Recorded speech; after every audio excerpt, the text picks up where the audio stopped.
1 second, almost ready. 1, 2, yep, we're good.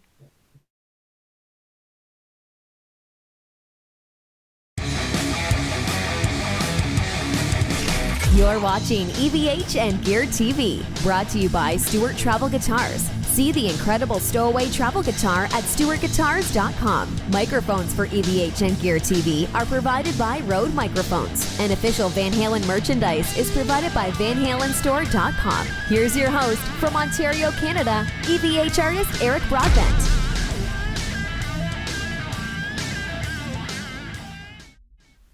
Hey everyone, it is the weekend. Happy Saturday to you all. Welcome to EVH and Gear TV. We are live. Joining us this afternoon, and actually happy long weekend to our Canadian viewers as well too. But joining us today is guitarist Nili Brosh. Nili, how are you?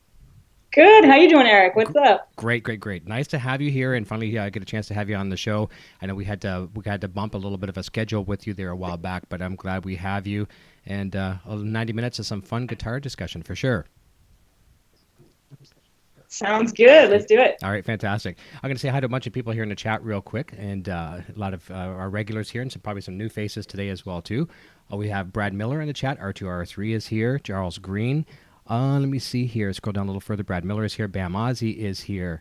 Ladybug is here. Quentin James. Let me see who. Richard Henry's here. Hey, everyone from Northern Ireland. Hope Eric and Neely are both doing well.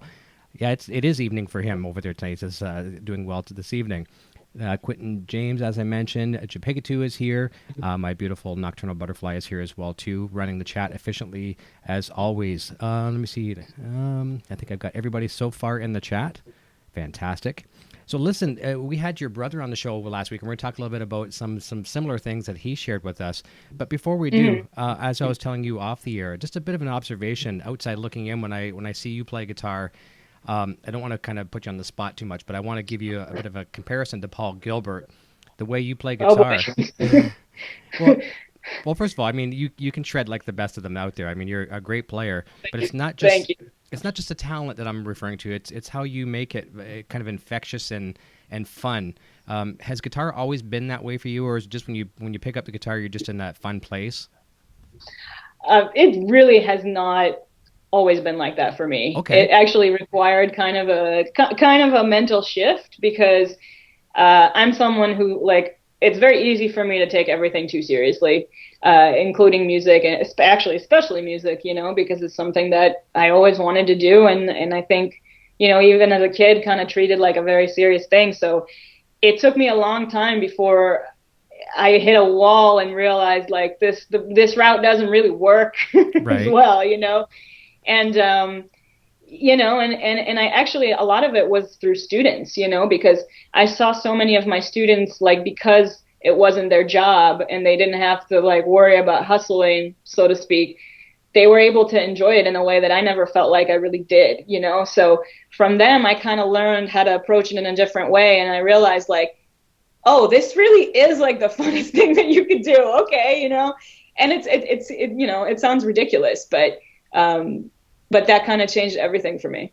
Well, sometimes, like, I hear that a lot from different instructors where they learn from their students, and that could be maybe teaching a language, teaching a cooking class, or in this case, teaching guitar, and you learn from teaching, and then you see that passion that they have, and it comes back to you, and it's pretty cool that you're kind of the conduit for them.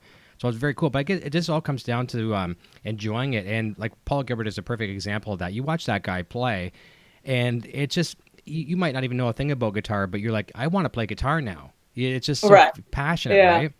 Yeah. Oozes out of him. Yeah. I know. For sure. A little trick, a fun thing he said when he was on the show.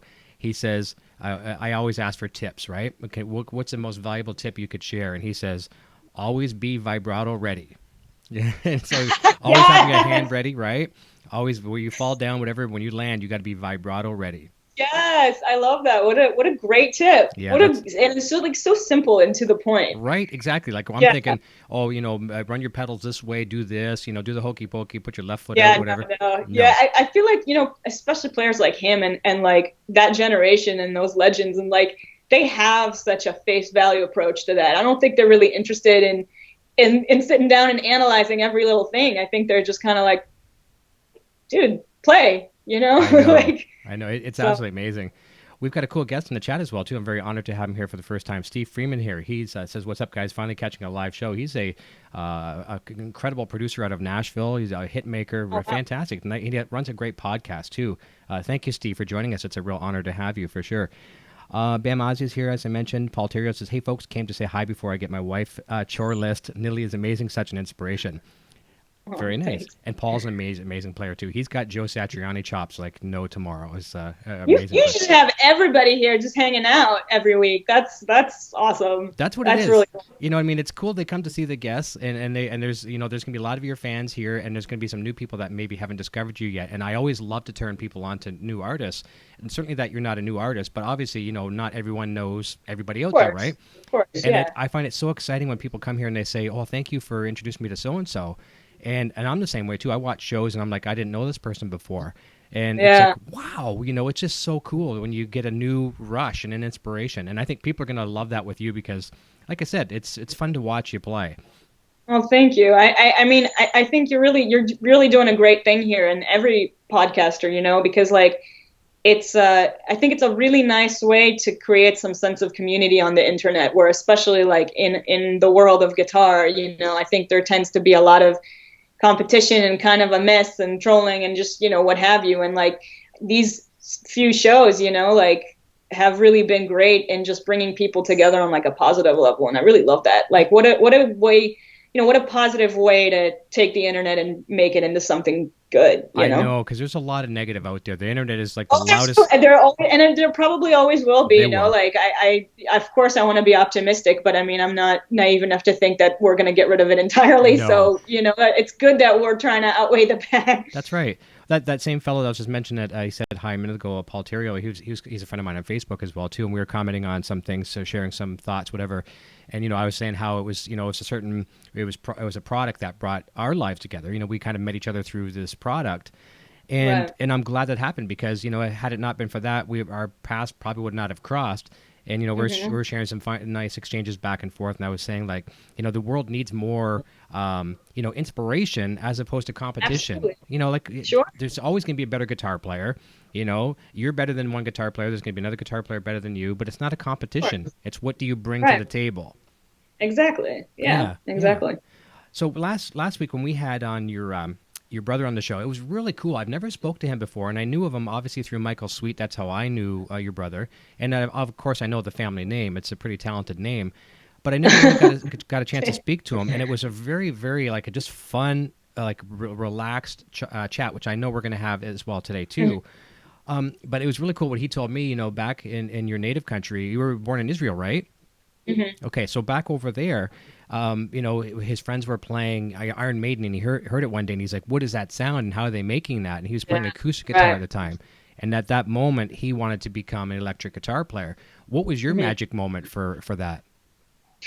Well, it's kind of a combination. I mean, like Ethan is the reason that I wanted to play guitar, because he was my big brother. He's quite a bit older than me. I know I think we both look younger than we are. I hope, but like, we both do. Okay, good. But obviously that wasn't the point. It's just like people think that, we might have grown up together and played together all the time. But like I was a lot younger than him. So for me, it was really like I wanted to be like my cool big brother, and aside from that, I loved music, and we have two additional older siblings that, they were listening to music that someone who was born in 1988 maybe wouldn't have been exposed to in their early years, like Pink Floyd and Queen and, all that kind of stuff. And then when, in Israel, and obviously this is a little before my time, but More Than Words was like, it was a huge song obviously everywhere, but like in Israel, it was like a mega hit for a long time. So I think Extreme is kind of like more of a favorite in that part of the world, I guess. And okay. I knew about them through that and through Ethan. And, I just eventually listened to the rest of Porn and Graffiti. And that was when I was like, okay, I have to play electric guitar. I was taking classical guitar lessons and stuff like that. But, I didn't really feel like I want to play this because this is the music that I listened to until that happened. And when I heard that whole concept of funky metal, I was just like, that's the coolest thing I've ever heard. It certainly is. So it is. it really is. Yeah, no. And like I go back to it now, and I'm like, it's still the coolest thing ever. It is. And here's a funny thing I'll share with you. Just since you brought up Extreme, I'm a closet fan of Extreme. Like I like them, but I can't say I love them as much as I love Van Halen. Like I put Van Halen under a microscope and I just live it. Right? It's like that for a lot of people. Yeah. Yeah.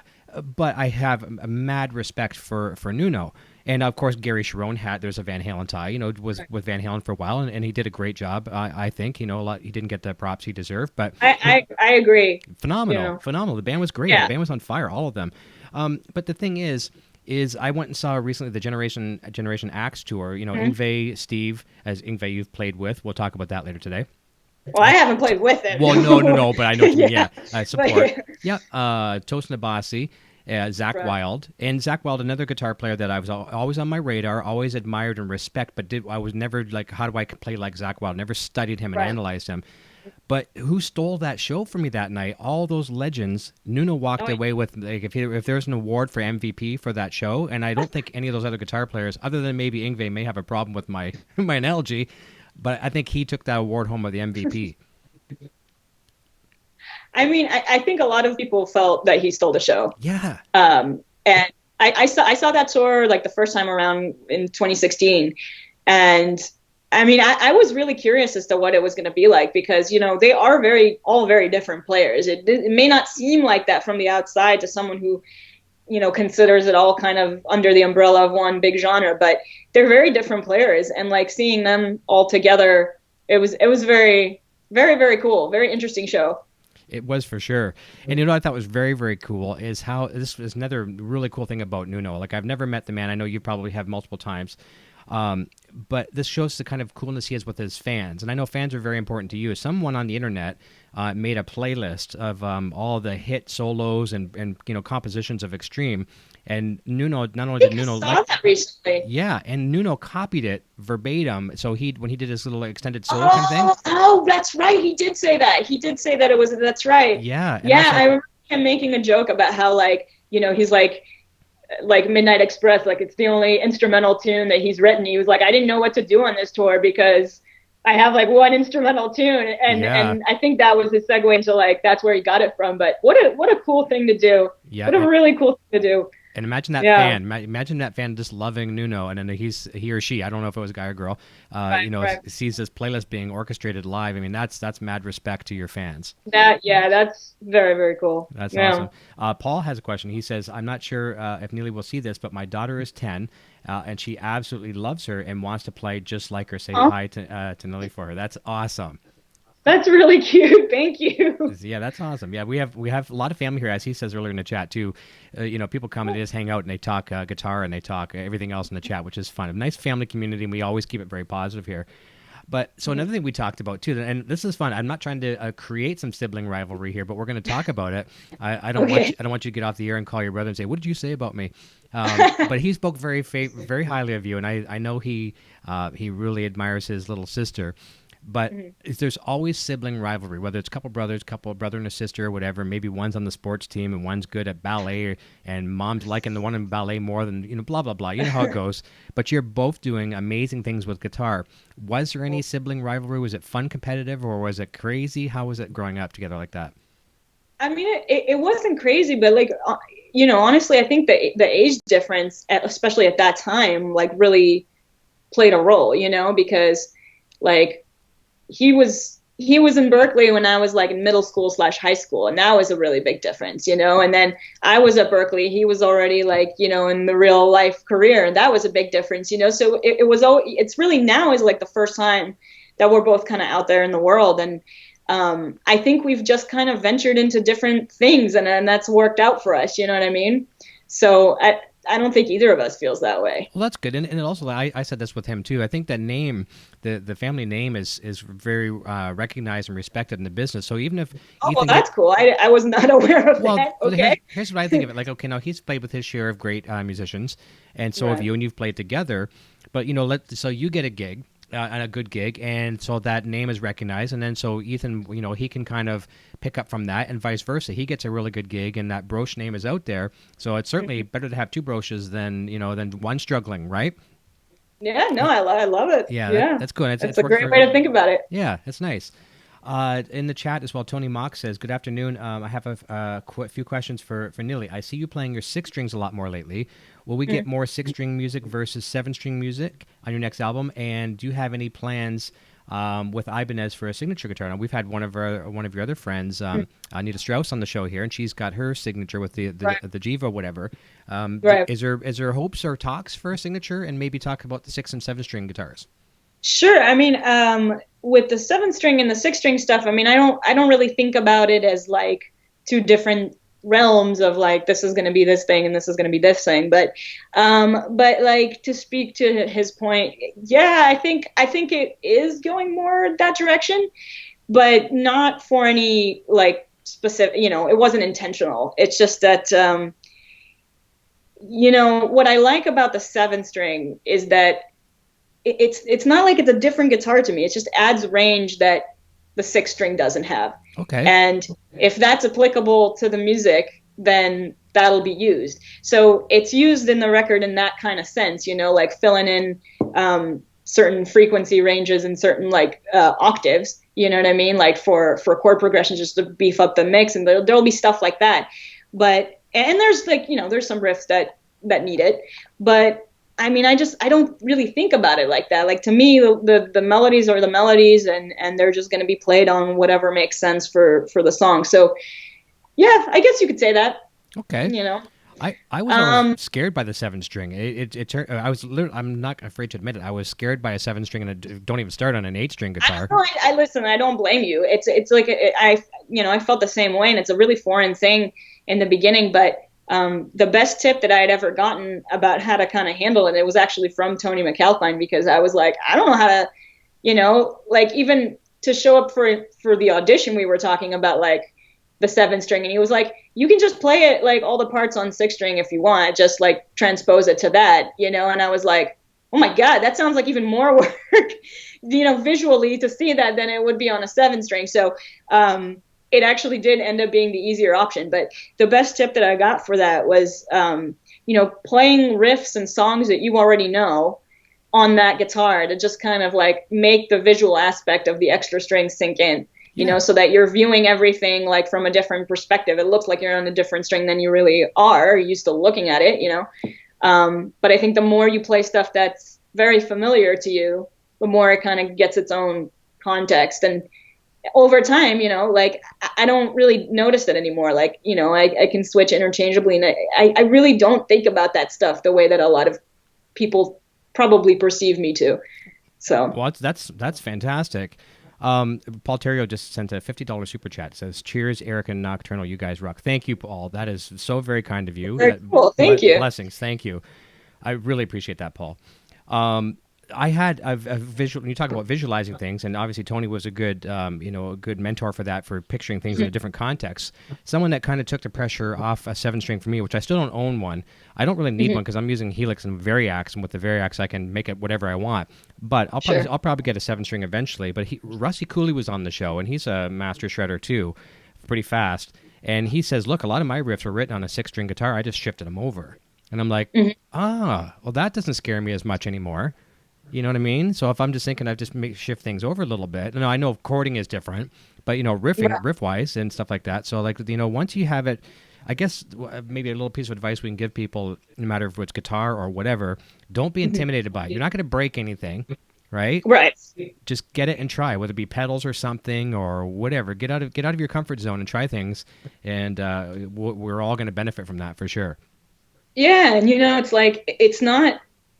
I always tell my students too, it's just like the goal, you're here to learn, you're not like, if you're sitting in the privacy of your own home and you're just like trying some gear out, it should be fun. You should be able to have some sort of safe space to try things like that out for yourself, because experimentation can be fun, if you take that pressure out of it. So yeah, I would hope that everybody feels like they can have that, in some way. Yeah, you have to have a little space. Here's a question I didn't have prepared for you, but I want to ask you just for curiosity's sake, and I'll share my answer with you. When you go to a music store, I mean, you can play anything. You can play amazing. When you go to a music store, do you pick up a guitar, or are you more shy in a music store? Yeah, no, I hate that stuff. Do you?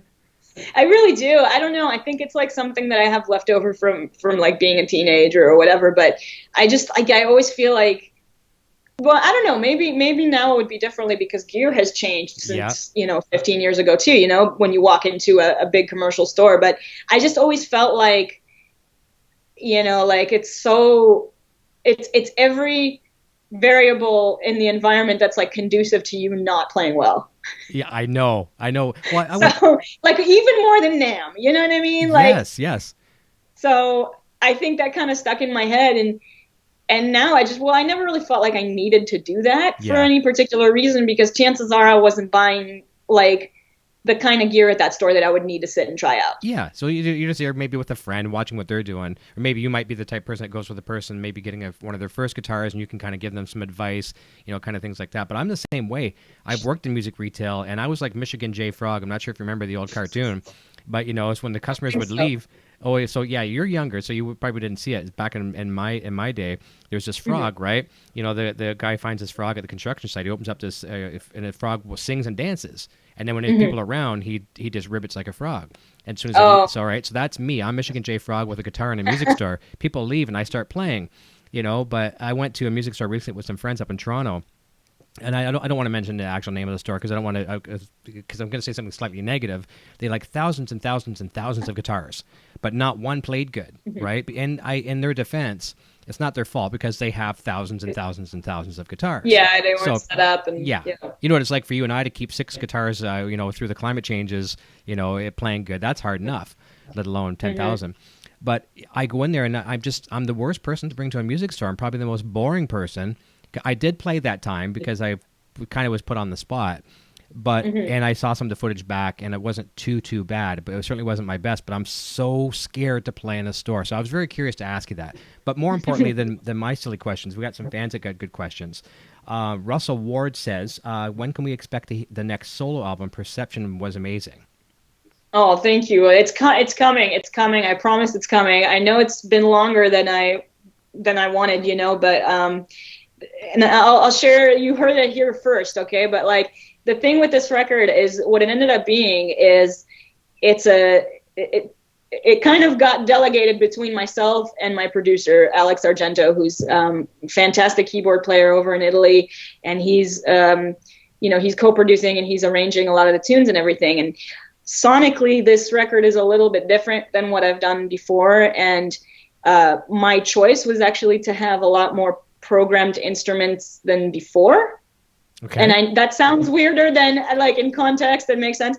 But because of that, the work kind of fell primarily with me and him. And because we kind of have to create it from the ground up, it's, we're very detailed workers. So it's taking longer than we wanted. But also,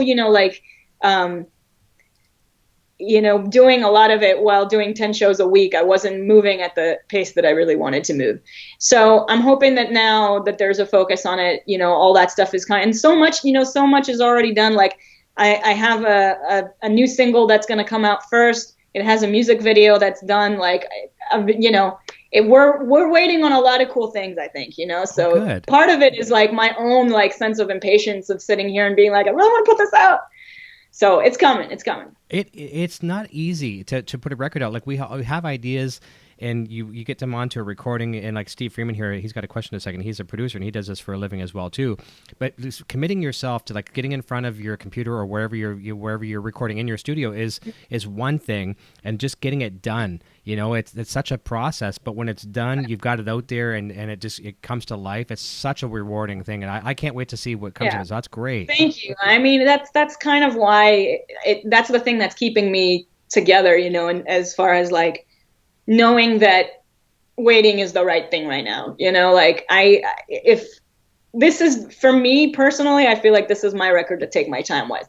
Good. And it's not going to be the last album I'm going to make. So it's not like I'm not super concerned with that. And I think schedules are important and everything, but, I don't know. It's really important for me to like put this particular record out the way that I want it. Cause there's it's a concept album. There's a lot of different genres on it. We can get into that, but yeah, so I really want to make sure that it's done right. Yeah, take your time with it, and rushing things just for the motions, just to please just the fans, is not necessarily the right course of action. So that's No, great. it's not. You know. Yeah, you got to please yourself too. And usually, when an artist pleases themselves with their compositions and their releases, generally it's well received by the fans as well too. Because if you're going through it just to please everyone else, yeah, I don't know, something's got to. Yeah, that's not why I'm an artist. You know what I mean? know. Like I want to believe in the music, and I don't want to put out anything that I'm not like 100% behind. So, but it is coming. Well said. That's good. We'll look forward to it, and maybe we'll get you back when it's done. We'll have to do a bit of a follow up. That would be awesome. Yeah, that'd be awesome. Great. Johnny Lee is another good friend here, an awesome shredder. He says Nili is awesome. Silence is Saturday is amazing. Oh, thanks. Silence of Saturday, I should say. Silence of Saturday. And Landon says, Eric, time for a 7-string Les Paul. yeah. I don't own a Les Paul yet. Let me see here. Paul says, you're welcome. Support when and however I can. Steve Freeman says, do I need to get out of my Kemper deal and buy Helix? Serious question, by the way. We just use Helix on a record, and I'm producing, and I'm blown away. I don't think anything's better than the other, but we'll talk about that for sure. I'll have Steve on the show, and we'll talk gear for sure. Quentin says Eric would put a Floyd on a 20-string. Yeah, I'm a Floyd guy, and you're obviously the Ibanez Edge. I'm a pretty Floyd person. Yeah. Yeah. Do you play much with a fixed bridge, or is it always a Floyd or the Ibanez trem? I mean, it just again situational. You know, like just depends on the gig. You know, obviously when I jumped in the Zepparella thing real quick, you know, it was a hardtail. You know what I mean? Like it just depends. Like. Yep, the tool for the trade, right? Or whatever the situation calls for. Right. Yeah, perfect. Richard Henry says, question for Nili, favorite Maiden solo to play? I am about to hit a gig with my Maiden band tonight. Also, what was it like seeing Pierce improvisation on your track? I'm not sure what he means there. So let's go with the Maiden one for sure. So what's your favorite Maiden track to play? Oh my God, that's a hard question. I think he said solo, and that's also a hard question. But Power Slam? Okay. Off the top of my head? Yeah, I don't know. There's so many good ones. And plus you're choosing, you know, if he's asking me to choose out of the, you know, 2 guitar players, I'm like, ooh, I don't know. That's true. I know. There's so like, when you got a dual guitar player band, you know, it's like, okay, I like this solo, but I like this person's take on it, you know, or whatever. Yeah, that's a tough one. Yeah. Here is a good question from Quentin, and this is our regular Quentin James here. He says, can we go through your live rig? So that's something I was going to ask you as well, too. Can you take us through a bit of your amplification, pedal board, if you have anything like that, and go from there? Sure. Well, for years, you know, my live rig has been the PV JSX, the old Joe Satriani head. I had one. It's a great head. I love it. It just weighs half of what I weigh, and it's like it's super impractical.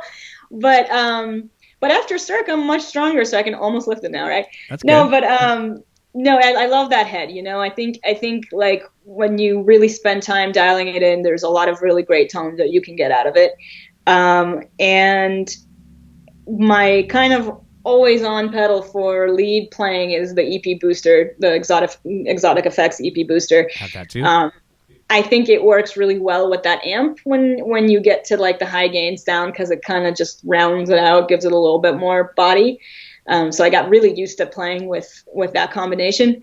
And I'm not like, again, like, you know, for my stuff and for just like a lead tone, I'm not hugely into a lot of effects. You know, I have a delay set up at a certain speed that makes sense to me, and, you know, makes sense to me. And, you know, that's pretty much it. I mean, I have a board with, you know, reverb pedal and a wah and just compressor for clean tones and all those kind of things. But again, it gets so situational for me. My lead tone is not very complicated at all. Okay.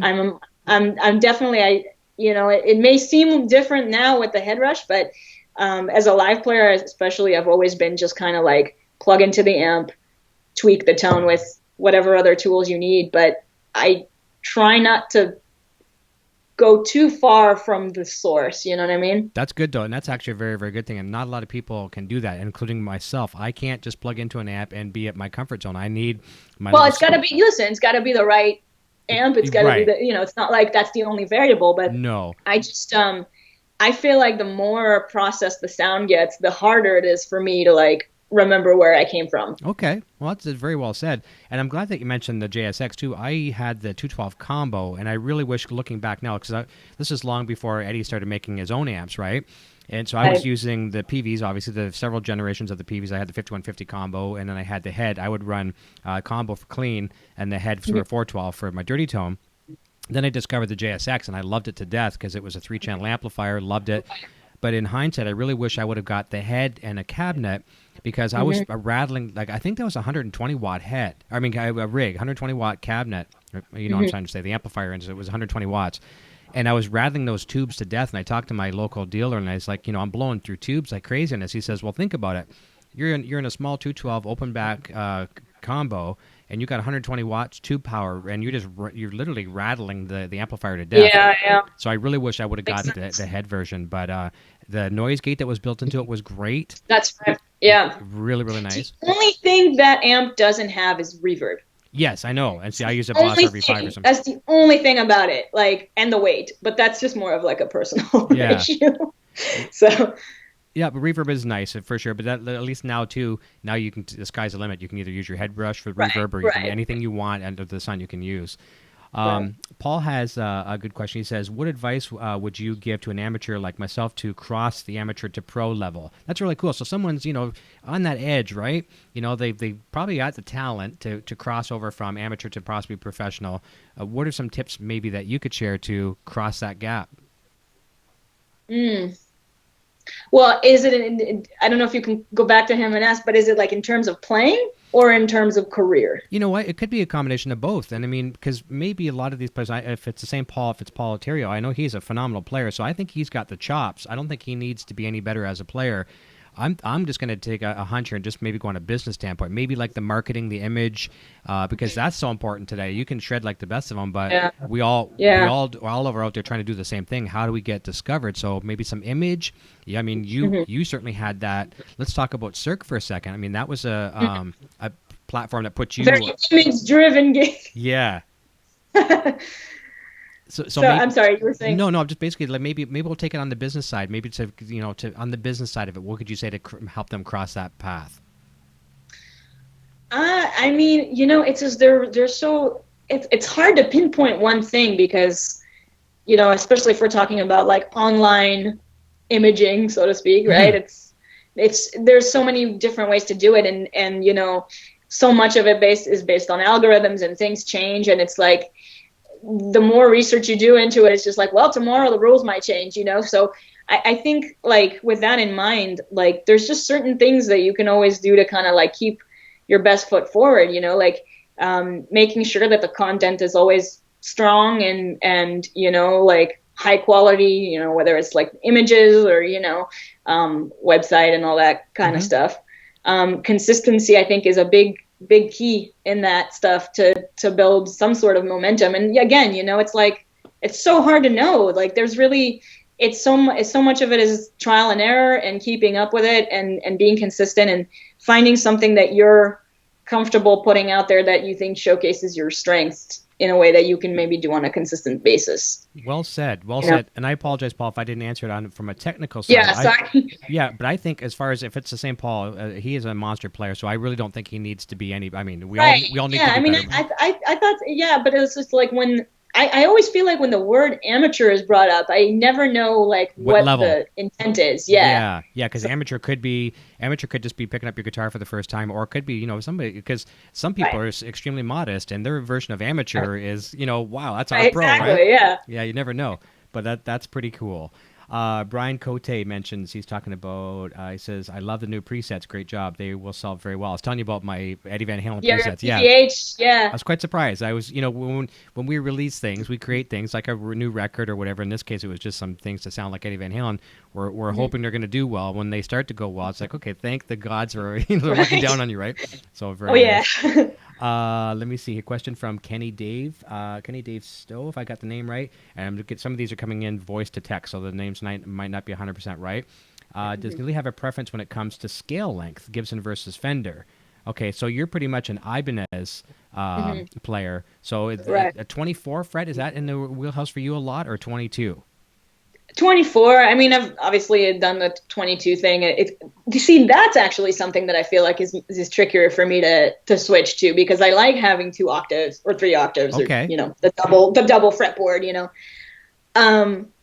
So yeah, sometimes with that stuff, it's like when you're improvising and reaching for a certain pitch, and it's just not there anymore, and you can bend that major third or that minor third and like break your hands and possibly your strings, or you can have 2 extra frets.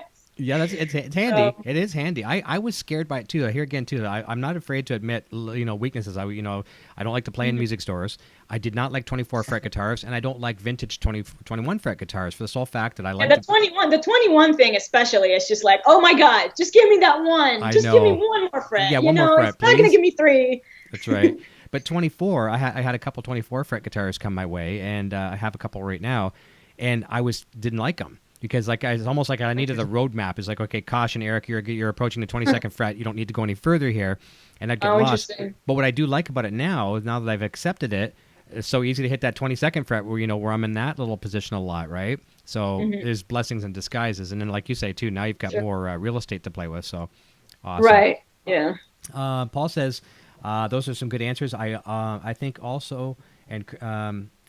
Entourage, do you know who, let me see, do you know who helps? Thanks much. I would definitely, okay, I'm going to have to get that question repeated. I'm just going to say I don't understand that one.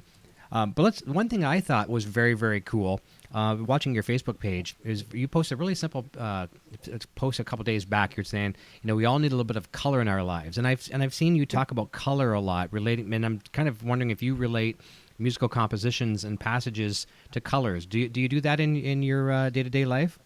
Kind of. I mean, I don't know that I have like full-on synesthesia or anything like that, but I do associate tonality, like different tonalities with different colors, and that's something that I've had for a while, and I never really like necessarily thought too much about it or explored it. I just noticed it, but to me, it's just there, and genre plays into it too. Like I feel like a certain key area or a certain like sound sonically, will correspond to a certain color or a certain, spectrum of colors. Or, but to me, it also goes beyond that. Just I think it's also like the way that we perceive music in general. Like if there's so many people with like, it's obviously everyone has favorites, but to me, like the genre part doesn't matter. Like music is all the same, and when you play for a long time and you start seeing the running themes between things that you think initially are super different from each other, and you realize that it is all music. There's so many of the same running themes that cross genres and styles and that kind of thing. That's actually the concept of my new album, but that is part of how I view it. Like why be drab when you can be colorful? And I like bright colors and stuff like that anyway. But to me, it all goes together. It's all in the way that you think about the world and like go about trying new things in life, or just trying to keep it interesting. So I don't want to wear all black all day long. Exactly. Right. Yeah. That's right. One dimensional. No, that's very cool. And I guess, it's I should have thought of this in the first place too, is, anyone that watches our show that's an Eddie Van Halen fan, there's a color that comes up a lot, brown, all the time, right? That elusive brown sound, whatever you want to call it. Which is funny because, like, even though I know it's called that, I would never think of it. I would never think brown, actually, with that tone. I don't know. Well, do you know the whole story behind that? I mean, like we all thought, okay, that's Eddie's tone that he's chasing. It's Alex's snares tone. It's the brown sound, and we've all of us have just figured it's Eddie's tone, right? Right. And it's that woody tone. And you listen to Alex's snare drum, and I mean, it's as recognizable as David Lee Roth's voice, as Eddie's guitars, Michael's background vocals, whatever.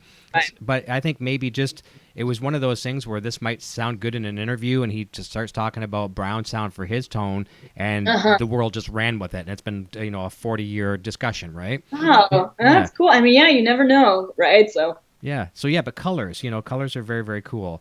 And I did get clarification from Paul's comment. He says, those are good answers. I also think about he says, entourage, who you know. So, being in the right position at the right time, the right crowd. Sure. And I guess maybe I'll share a piece of advice onto that as well too. You know, when you get to know a certain band or maybe their crew, techs, be friends with the techs, and a lot of these guitar techs and the backline people, they work from band to band to band, and you get a good rapport with them when they're working with this band. They're going to be with another band tomorrow, and so don't burn any bridges. Sure, that kind of thing. Always right? a good lesson. Yeah. Yeah, just like the other night, I was talking to Striper's tech, and he's teched with Cheap Trick and so many other people as well too. And so if you're a jerk to them, trying to get backstage passes or something like that, they're going to make sure that you don't get that kind of fair treatment the next time, right? Yeah, so very cool. Yeah. So yeah, awesome. I'm glad we were able to help you there. Russell Ward says, why do you think shreddy guitar instrumental music has made such a comeback? It says, you, Angel, Jackie, Nita, so much great young talent. Reminds me of the Shrapnel days. And that's very, very cool. Tony MacAlpine, was one of those graduates, or kind of, right all through that as well, too. What do you think it is? I think it's good. Like, there's certainly guitar is not dead. And whoever started that darn rumor is ridiculous. But why do you think it is making such a good comeback? I mean, you know what? Who knows? But, like, I would think maybe YouTube is probably actually the best answer. Okay. Because, like, we all knew that those people were out there, but I think once we were able to find out about them, I think Guthrie is the best example of someone whose career, he was always around, but, like, only, like, really specific guitarists maybe knew of him until you think clicked, and then it's just like, well, how do we not know about this guy? You know what I mean? And so I think it connected maybe a lot of people who were into that sort of thing with it, or maybe my generation is now like, it's been enough time for kids to find it as cool retro throwback and decide that's what they want. I don't know. I mean, because I always felt like my story was different. Like, I remember I always felt like adults were always asking me, like, how do you even know this music, Right, yeah. And it was just because I had brothers, you know what I mean? So that's what I'm like, the internet's got to be the best answer, because, how do we know of these people, all of my age group friends, You nailed it. And YouTube for sure, because now it's and even a further step from that in shorter context is with Instagram, you're forced now to only have short videos. Recently. And, I look at my videos, like when I do an interview like these, like they're 90 minutes long. And then I look at some of my statistics, and people aren't watching the whole thing. They watch select parts. But with things like Instagram, when you got a minute, people are in the checkout at the grocery store, they're at the dentist, whatever, and they're watching this new young shredder. Oh, this is cool. Subscribe, and they're getting this quick content delivered at when they want it. Yeah. Yeah, and it's kind of incredible on several levels, And that could circle back to Paul's question about going to the pro level too. And you kind of mentioned having the website, having all these social profiles, have consistent branding, whatever your name is, try to get that on all platforms. Yeah. So very, very cool. So there's your answer on that. The talent is here. We just get to see more of it. Probably the talent never went away. We just didn't see it. No, I don't think it ever went away. I think we just, we didn't know about it. Yeah, that's right.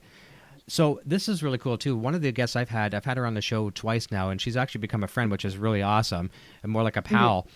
Jennifer Batten, she's been on both on the EVH show here and over on my Helix show as well too. Right. And both of you have had quite the career working in the Michael Jackson field, basically. Obviously, she worked directly with him.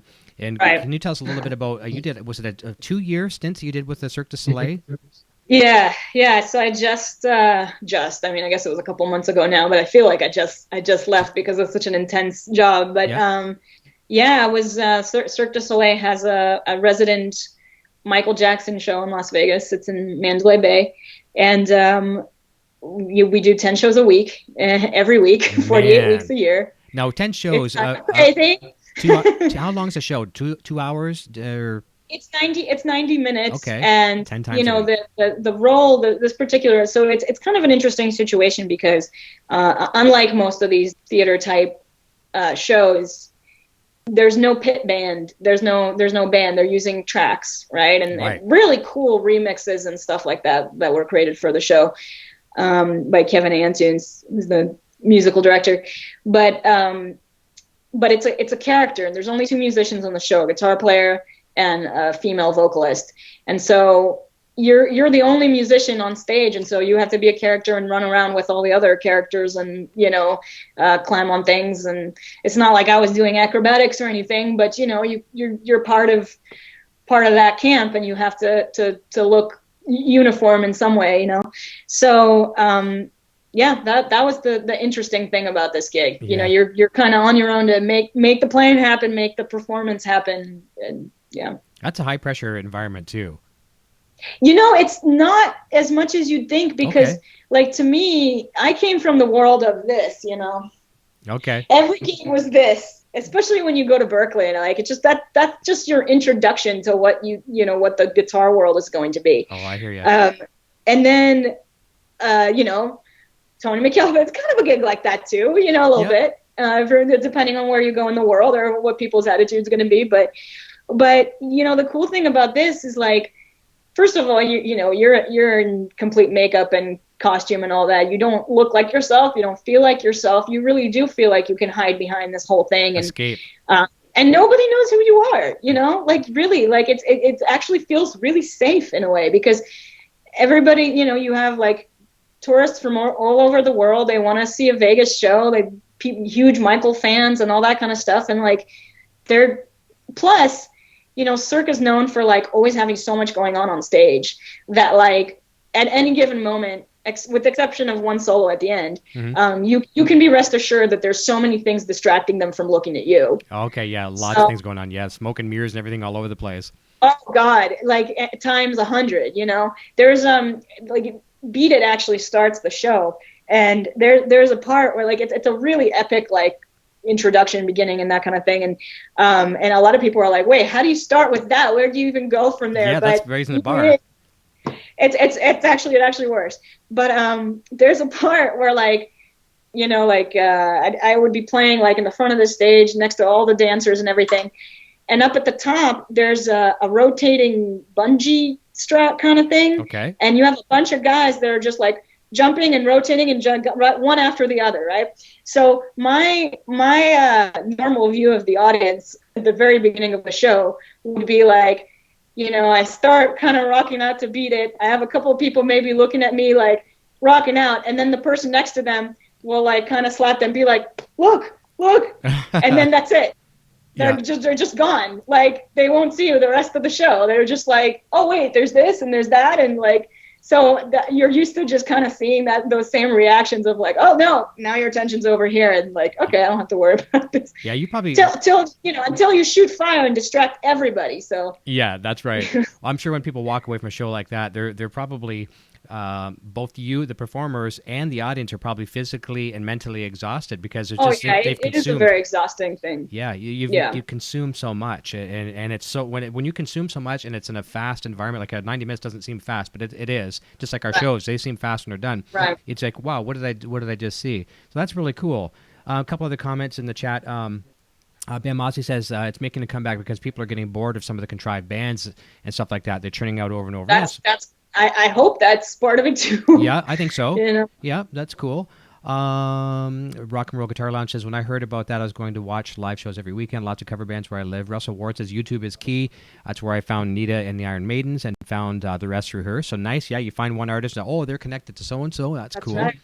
Yeah. Let me see. Guitar Hack, my friend here, says, digging this interview. Another great show, Eric. I appreciate that. I really appreciate that. And good luck with your gigs this weekend. He's a hardworking musician, and he's doing it every week. So good stuff, man. Keep on rocking. Everybody's working hard. I know. And here's something I know fans are going to love. This, you and I were talking about this off the air. But one of my favorite guests I've had on the show was fortunate enough to have him twice, bringing in a new year each time. Jason Becker was on the show, and an inspiration to the world. Forget the fact that he's one of the world's greatest guitar players, but I mean, just probably to the universe too. I'm sure the universe is inspired. It just goes the other way around when you talk about Jason. That's right. Yeah, the world is not, but it is too small just to say there. Exactly. But you've become friends with him, and your brother shared a really funny story, and I'll just give like the Cliff Notes theater or Cole's Notes as we call it here in Canada. I'll kind of preface your brother's story. your brother goes with a friend to meet Jason Becker, and I guess maybe the friend knew Jason really, really well, bringing Ethan along to meet Jason. They walk through the door into the living room. There's Jason, and the friend says, "I got to go to the bathroom," and leaves your brother there, like, just basically in front of Jason Becker, like not knowing what to say, blah blah blah. Right. And there you go, and it turned into a really, really fun story. So I know I'm both friends with you and both friends with Sarah, and so I knew the fact that you guys had met Jason through this one event, and there's one picture where you not only did you meet him, I don't want to give it away. I'll let you tell the story. So tell us, actually that was probably the second time you met him. So tell us both stories how you met him, and it's an amazing story. So the thing with Sarah was awesome. Like we went up there because she built this guitar that was painted like his dad's painting, and we were both kind of surprised that I think that was painted in the 90s, I think in the mid 90s, and like no one's built that before, and that was actually kind of hard to believe, because when she told me about that idea, I was like, well, that's amazing, but that's gotta have been done.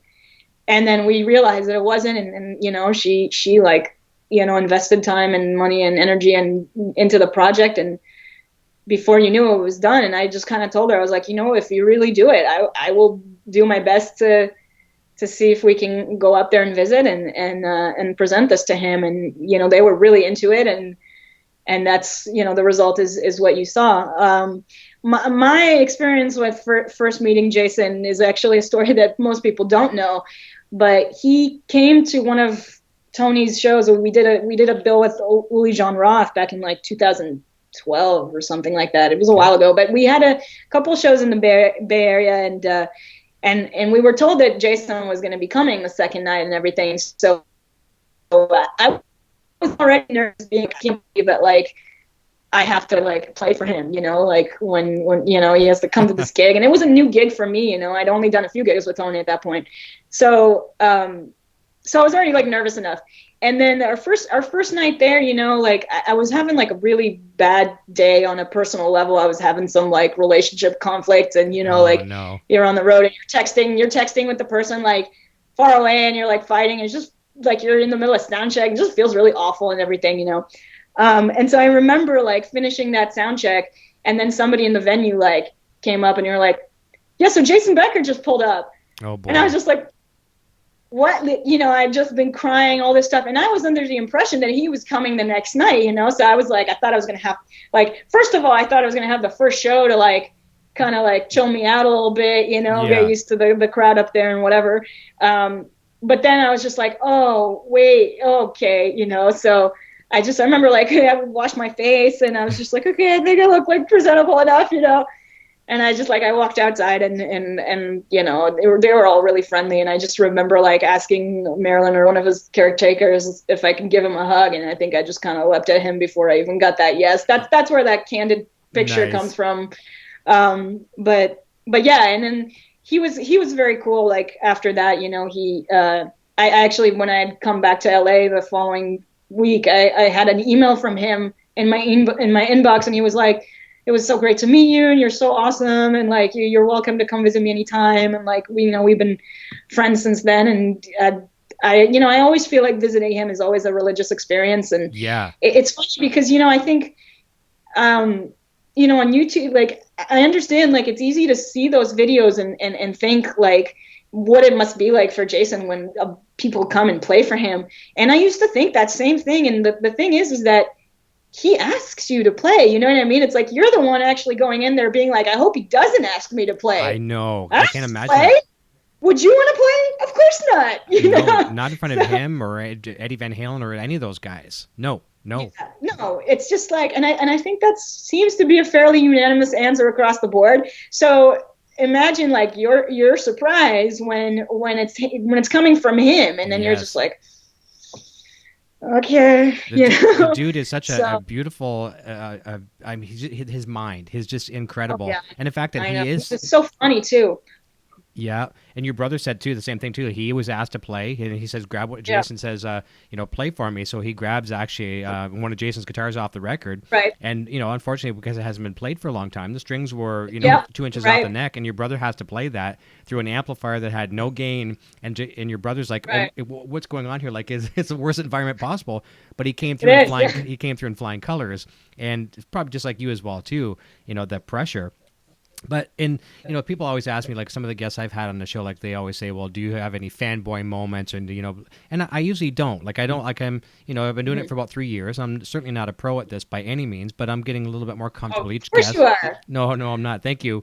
But, there's been a few times I've been able to turn off, I go to a camera and then I'll go, oh my God, kind of thing. But I usually keep it all together. But when Sure. Jason Becker was on the show, like I said, we brought him in twice on New Year's Eve. I literally cried one night because, first of all, you're speaking with Jason Becker, and it's just like, man, oh man, a person cannot say you've had a bad day at the end of the day when you see what Jason's overcome and is as positive as he is. But we're talking about something, and the guy comes up with a "that's what she said" joke. And I'm like, I literally started crying. Like, I don't know if I was laughing or I was just so emotional, the fact that I've got Jason Becker on here and he made a joke like this. It was so cool, and it really just put things in perspective. I mean, it's so him, like I think that's part of, it's part of the inspiration. And I think it's part of why people do feel comfortable with him fairly quickly, I know. And the thing is too, is like, give yourself some credit. 'Cause I can't even imagine, like, it's one thing to interview him, but people sometimes, I think you underestimate how on the spot it can be on Skype, Mm-hmm. when you're, and it's live and all those things, it's not the same human connection as when you're meeting somebody face to face in the same room and everything. I know. So with someone who's already got somebody translating for him, and then it's on camera and it's live and it's Jason, so it's like, that's amazing. I mean, like, I can't imagine having to keep that together. There's a lot of variables that are working against you. Like on paper, everything looks like it's not going to go well, but it went really, really well.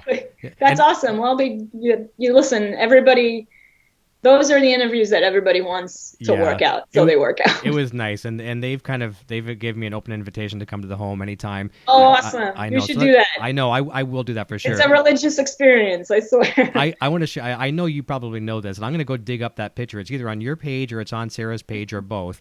And I want to share it to the EVH page because it's such a photo. So you're both on either side of him giving him a kiss. Kissing Jason. Yeah, and I'm telling you, man, that man was happy. He was you could see the eyes. He had a smirk going on.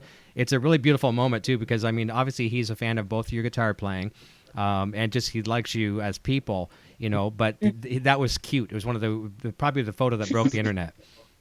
I'm glad you liked it. I mean, it's kind of crazy, like, because he's so touchy-feely, you know what I mean? It's just like, that scene, it's like, it's almost like you'd think you wouldn't be able to say that, but the energy, like, comes through so strongly that, like, I think everybody just wants to, like, be hugging on Jason all the time. I'm sure there must have been some like probably that you couldn't measure, but there's probably mojo that you guys both got, and when Nita got to go visit him as well too, that was a pretty cool experience. She told us about that. You walk away with mojo that you probably won't know you have until one day all of a sudden, boom, where'd this come from? Well, I think I picked it up from Jason when I was at his house.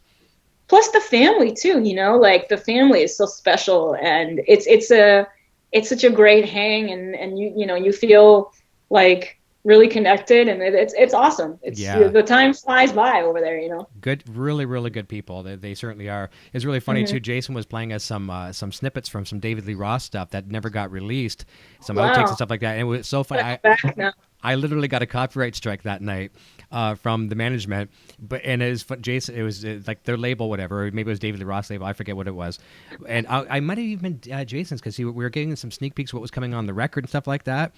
And it was just so funny to get a copyright strike when the artist himself was playing the music. It was just one of those weird situations. It's kind of a long going joke here on the channel. That's funny. It'd be like if you, let's say you invited me on your show and I'm playing some of your music and you got a copyright strike for it. You know what I mean? It's just so weird. So weird. Yeah, it is for sure. Yeah. Island Sound says, he says, ask a question for Neil. He says, have you ever written a song with your brother? I'm sure you've done things together in the past as far as compositions. We've never, I don't know that we've written anything together. Okay. Yeah.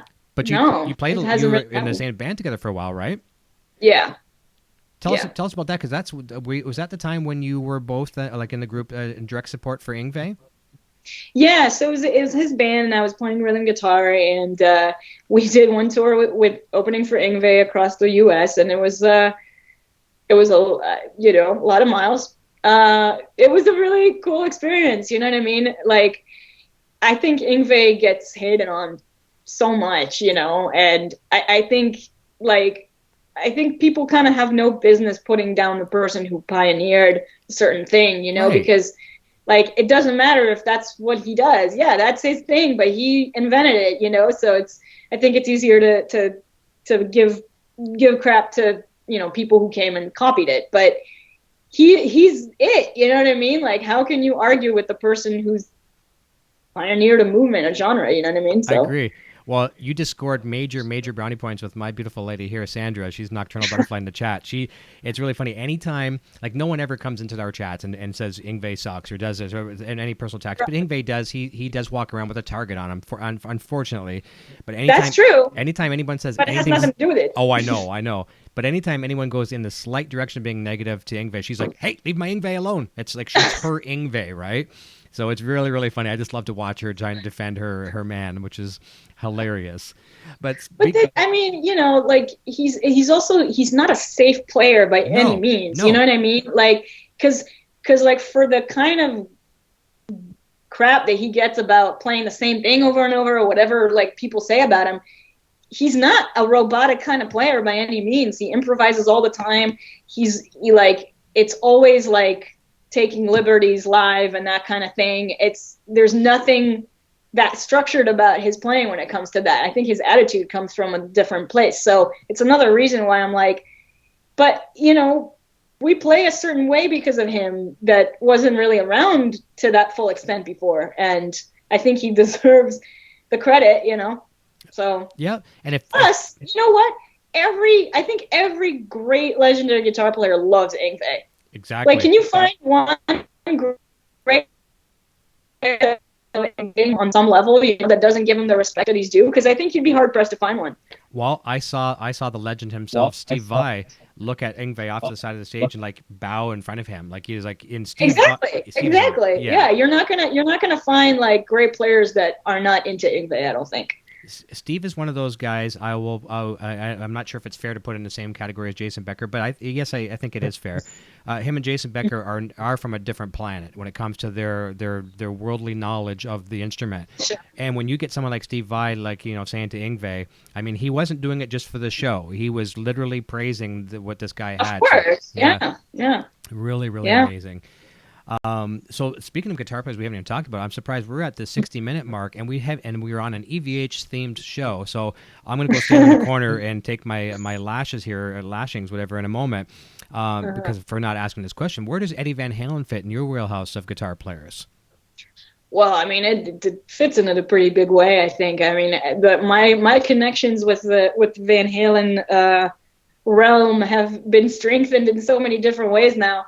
I mean, for me, because my education was kind of backwards in a way, because I discovered Extreme first, and then Van Halen really through that, which is not how it happens for most people. Right. But, it's like, in a way, it's now as an adult guitar player, I really understand like how that affected the players that I like more than I could understand then. You know what I mean? And like knowing Eddie's playing better now because I was in a Van Halen tribute band for a little bit. I did not know that. You didn't know that? No. What band was that?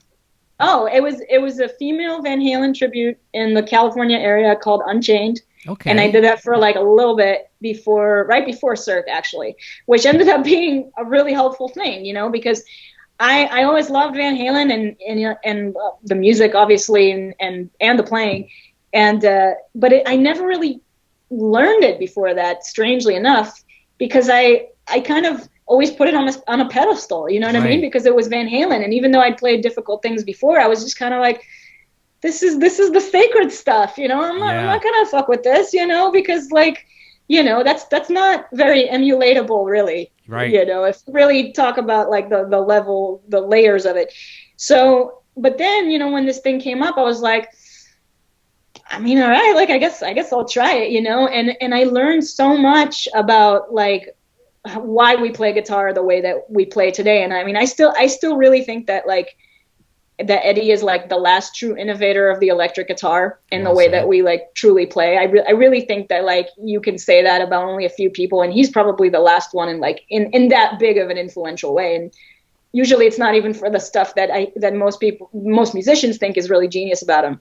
Oh yeah. But I just got so deep into it, and I just learned so much about like, you know, like, even, you know, it's all the same blues licks, right? But it's just like you understand the evolution of how he perceived it in a different way than, you know, Jimmy did, or people who came before him. And then like people of Nuno's generation like took that a step further, but it was like still kind of building on the same, not even just pentatonic, but like the same type of licks and interpreting them the same way. And it's just like, you know, now I get that in a big way, and it's like the education never really ends, you know.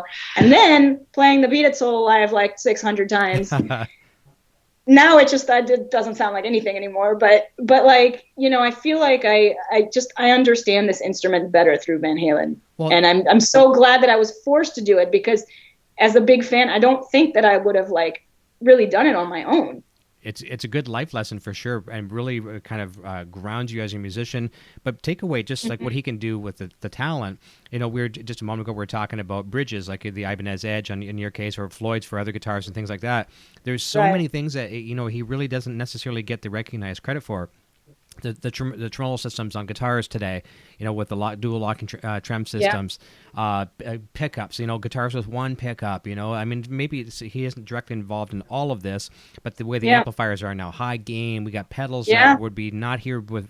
So a lot of times when I have guests on the show, you know, sometimes they might not have as much Van Halen knowledge as you. Some may be more diehards, everywhere in between. And sometimes I'll have guests who'll come on and they'll be scared. They think it's an EVH show and they have to answer all these EVH questions. But what I like about it is I just like to get everyone's take, like, okay, what do you think Eddie did for the contribution to the rock and roll scene? And there's so much. And his playing is secondary. You know what I mean? Yeah. You know? It's funny that you bring that up. I mean, you know, like my perception of tone has always been hands-on, you know what I mean? Like, because I don't feel like I'm a really techie person. Right. So for me to understand tone has always been through doing it. That was the only way that I get it. And I think because of that, I'm not a huge gear nerd. I don't know if it seems like I am. I don't think it does, but like, I think most guitar players are more into gear than I am. And so whatever knowledge that I have of Van Halen, I don't feel like my strength is in the gear side. So I haven't even considered some of the stuff that you are talking about. And I'm like, you're right, you know, like, and it just goes to show that, like, for someone who you think it's kind of hard to say that Eddie Van Halen is underrated, but in a way he really is, you know, for his contributions. Yeah. Well, perfect example. Have you had a chance to? I haven't seen this yet, but I've had many friends that have gone to see this. Have you seen the exhibit over at the Metropolitan in New York, the Play It Loud exhibit?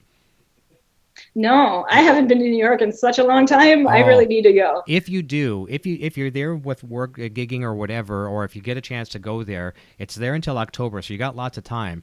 It's the Play It Loud exhibit. They've got like Jimmy Page's Stairway, you know, 12-string acoustic there, cool. his theremin.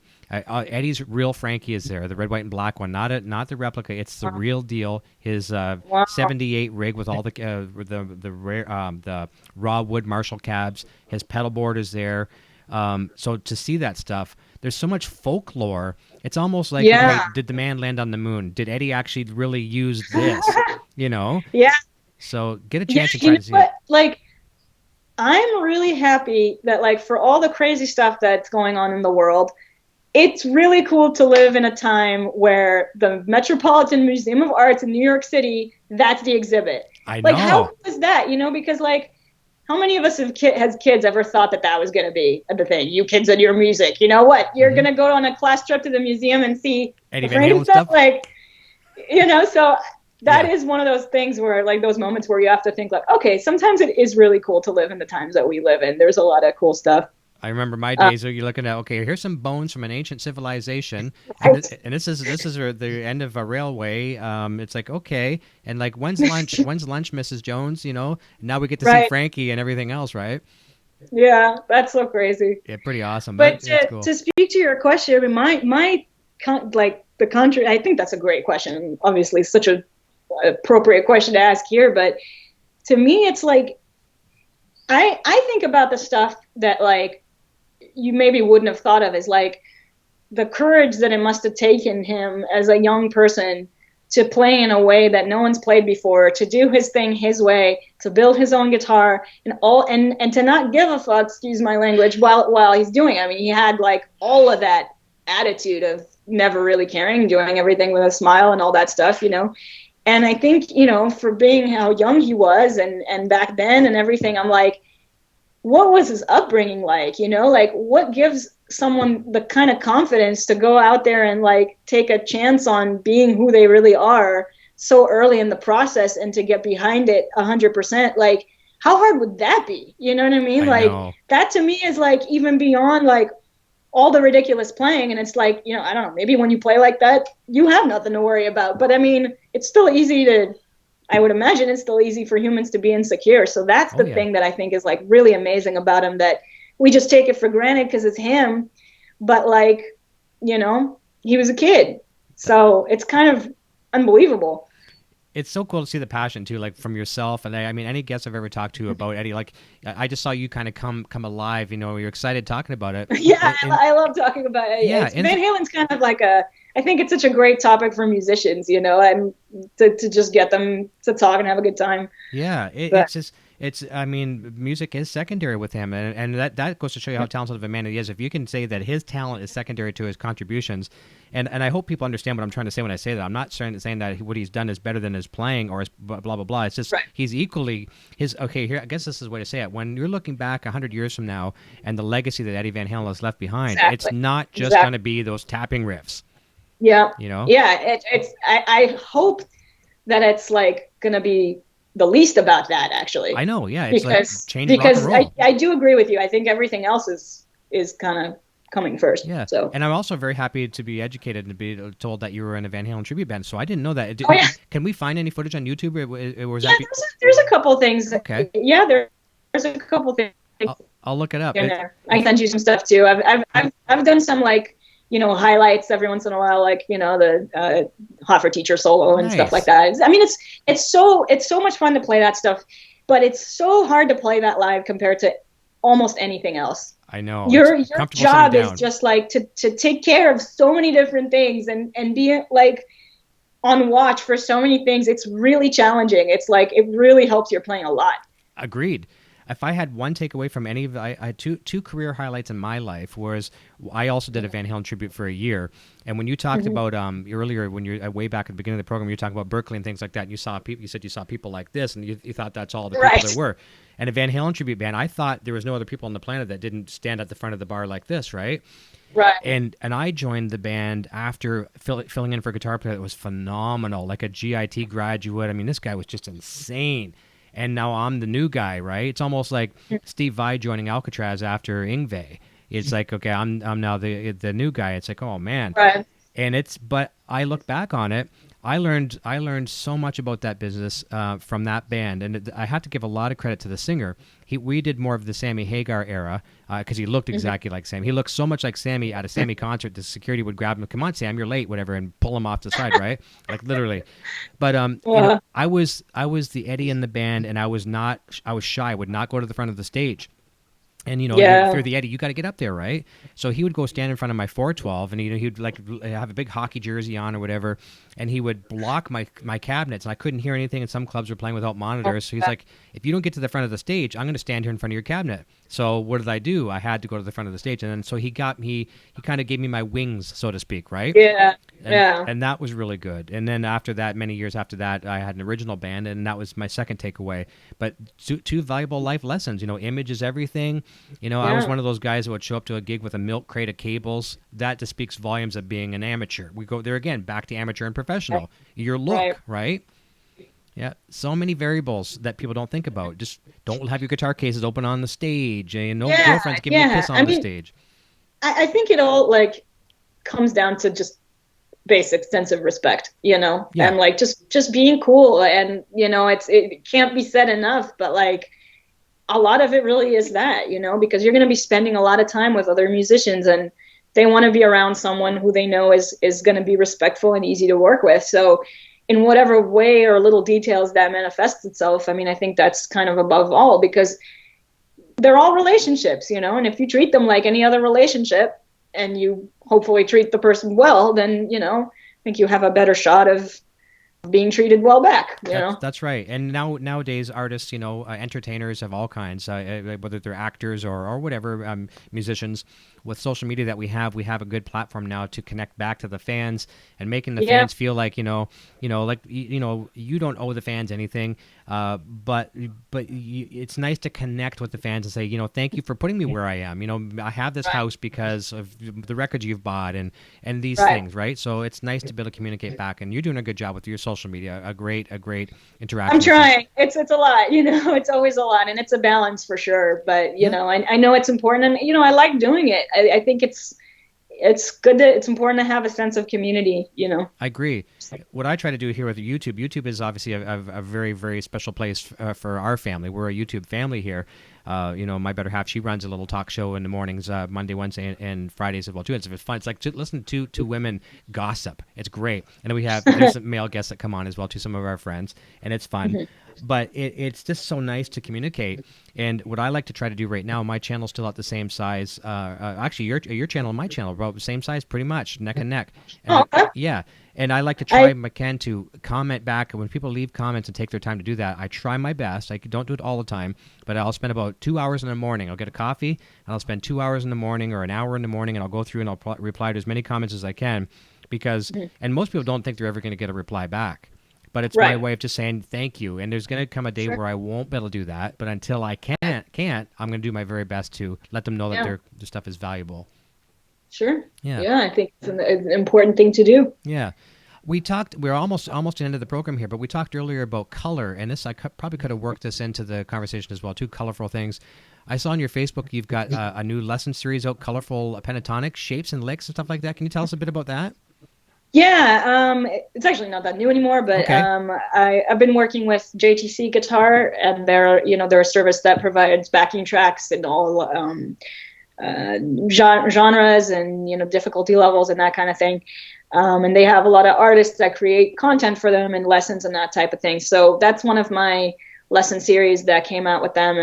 And it's funny that the title of Color, that actually came like last, Okay. So it ended up fitting, but it was basically that particular course is centered around, how you can take the pentatonic and re-visualize it and look at it in different ways and see what else you can do it and how to create other lines with it or expand on it in ways that we don't necessarily always think about, because, we usually view it as one or two ways to solo, Mm-hmm. So it was kind of my take on like, how do we manipulate this in a different way or in a further way to kind of, stay in that realm, but make more out of it. I'll look forward to checking it out, because we talked about Paul Gilbert at the beginning of the hour as well too, and I always had those REH videos he did back in the day, pentatonic licks and stuff, and I mean they're crazy and they're kind of silly. You look back now, look at some of the green screen stuff he had going on, but he was revolutionary too at the time. It's so good. It's so good. Those REH videos are so good. I know. I literally wore those out. Like, I mean, I think I've got digital copies now. But they were good. They were some of those simple. They were, and making it fun. And I'm anxious to check yours out as well too. So when this video is done, I'll post a link to where we can get those as well. I'll go back to your page and grab that. That's that'd be great. That's the only one I didn't have listed. But so we talked a little bit about the new record, like it's taking its time to come out. You'll release that when you can. Tell us about the first couple releases and where's the best place fans. First of all, what can they expect from the first couple, and where is the best place for them to go get them? Well, iTunes, Amazon, Spotify, all your places. Okay. I'm going to launch a brand new store with the release of my new record and a bunch of new products and things like that. So, we're under construction for that. And then as far as the first two records go, all instrumental, Andy Timmons is a guest soloist on the first album. That's called Through the Looking Glass. That's Monster getting player. quite old now. It was released in like 2010. And then my second album, A Matter of Perception, that has many rhythm section players on it, such as Virgil Nanai, Brian Beller, Stu Ham, Marco Miniman. Nice.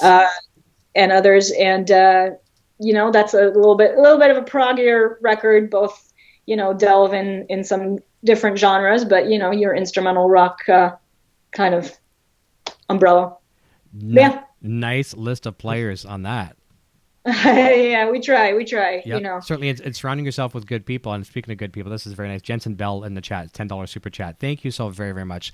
I tell you, man, you people are just you're killing it today. It's awesome. Guitar Xing Andy Timmons is awesome. He certainly is. He's the best, man. Yeah. Thank you, Jensen. So that's great stuff. Obviously, so all the digital platforms. I should have thought about that. And I'm going to look some up as well, too. We just got Apple Music here in the home, thanks to my 12-year-old son turning me on to Apple. I mean, I always knew about Apple Music. Dad, we got to get Apple Music. And that's another thing, too. The youth of today are really changing what they're, I think they're changing parents. I've discovered bands through my son who's only, well, he's 13. I said he was 12. Why did I say that? 13. He got me into Gorillaz, a band that I love to death now. He's got me into Slipknot. I don't like metal of that style or whatever. I know whatever genre, but I love Slipknot thanks to my 13-year-old kid. And Apple Music is a blessing for that too. So. Oh, absolutely! It's so easy to find great new music now, and there is so much stuff out there. It's great. Yep. Richard Henry says Andy Timmons is a beast, nicest guy ever. And Landon DuBois says saw Andy with Eric Johnson. Very, very cool. Nice. See, it's like you say one thing and like everybody like all the love, I'm I like, know. yes, it's like such great people out there, such great players and people. It is, and that's the thing. Like when you surround yourself, whether they're giant musicians or just good people, like here in the chat, we have like a family environment. It's a nice positive feeling, and there's so much negativity and stress as there is. So anything we can have a nice positive day is great. Hey, before we go, the question I had for you, I was going to ask you what you do in your downtime, and I'm just going to venture a guess. Do you watch anything like TV shows or like Game of Thrones or anything like that? Are you watching the big finale tomorrow? I'm not a Game of Thrones person, but it's mostly just because I get grossed out really easily, and I just know that like I might not be able to take it. I know it's like as amazing as people say it is, and I'm always like, I wonder if I'm missing something, but I don't know. I know myself, but also like I've never really personally connected with the fantasy genre in any way. Like I wasn't a Harry Potter kid. I still with all those things. I've had boyfriends drag me to movies and it was just like, you know what? I'm the person who watches documentaries and reads nonfiction and gets made fun of because apparently I don't like fiction, I guess. Okay. But yeah, I don't know. I mean, in the last few years, I've been watching like fewer actual movies and more like documentaries and stuff like that. Well, that's cool. Nothing wrong with that. Do you do any video games or anything like that? No, not really a gamer. I just much more like outdoorsy and sporty and stuff like that. I recently started indoor rock climbing for the first time in my life. Nice. Just because, well, it always looked like a lot of fun. I'm not trying to get outdoors with that, but I have a huge fear of heights, and that was part of the reason, I wanted to like kind of get over that because those gyms always looked like so much fun to me when I was a kid, but I would get like a few steps up and look down and freak out. And, finally I was like, I'm going to get this, and now I'm getting like super addicted. So, that kind of stuff, and hiking and biking in nature. And well, you've recently moved too, to an area where you can do a lot of this stuff now too, right?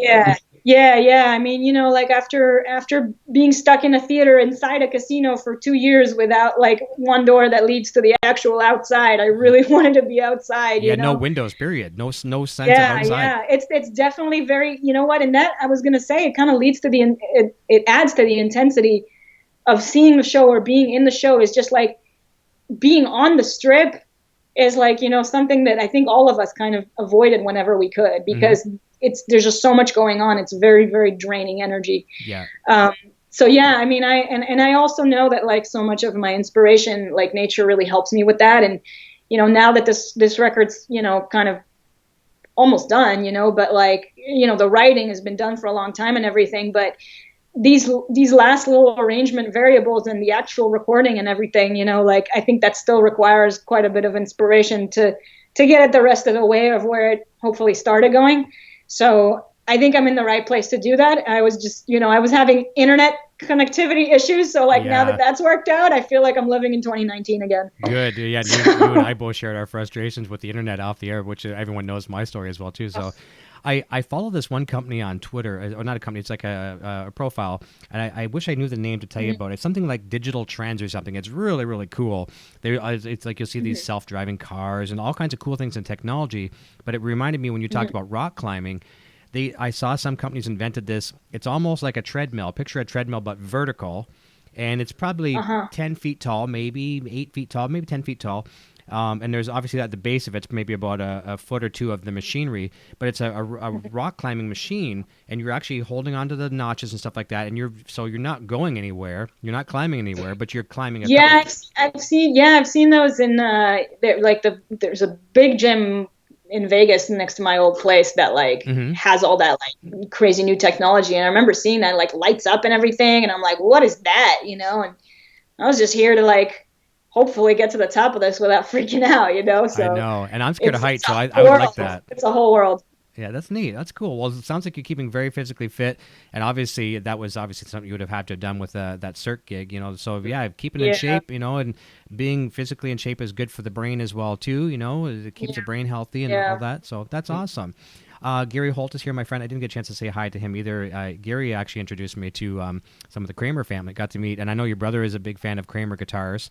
Got to meet Gary Kramer himself down in California, which was good, and hung out, did a documentary at his place. Lots of fun. So thanks for joining us today, Gary.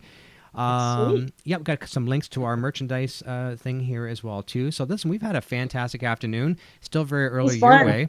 I really want to thank you from the bottom of my heart for joining us and talking guitar and sharing your passion for the instrument with all of our awesome viewers. Well, thank you so much for having me, Eric. It's been a pleasure just hanging out and talking about fun stuff. It's been really awesome. Oh, I'm glad you had fun. That's great. And I have a nice big honey-do list of things I have to go do for the better half now, which is very physical outside. So I got to go cut some grass and a bunch of fun stuff. Do it. Yeah. So listen, you have a fantastic weekend, and everyone here in Canada, you have a fantastic long and safe weekend as well too. And enjoy the Game of Thrones there tomorrow. I know we're going to be watching it, and be safe out there if you're out there partying and things like that. And we'll look forward to talking to you again, maybe when that new record's out, get you on and get an update on it. Awesome. Yeah, sounds good. Well, listen, don't go away. I'll say goodbye to you off the air. And everybody here, thank you so very, very much today. You've been a fantastic audience. We're thrilled to have you here. And we'll see you next time right here. Until then, cheers. Hey, you're still here? Eric Jr. here, reminding you to check out our full lineup of quality merch. Available right now in the Broadstash Boutique. Quality products and fast shipping. Visit broadstash.com today. I am now on Patreon. If you enjoy my content and wish to support my channel and what I do, then please check out my Patreon page at patreon.com/evhgeartv. Your support assures the continued growth of this channel and a fun community in which to share our love for Van Halen, music gear, and much more. My name is Eric, and I've been looking guitar. Video production services provided by Design39 Media. Visit design39media.com for all your website, photography, and video production needs. Microphones for EVH and Gear TV are provided by Rode Microphones, and official Van Halen merchandise is provided by vanhalenstore.com.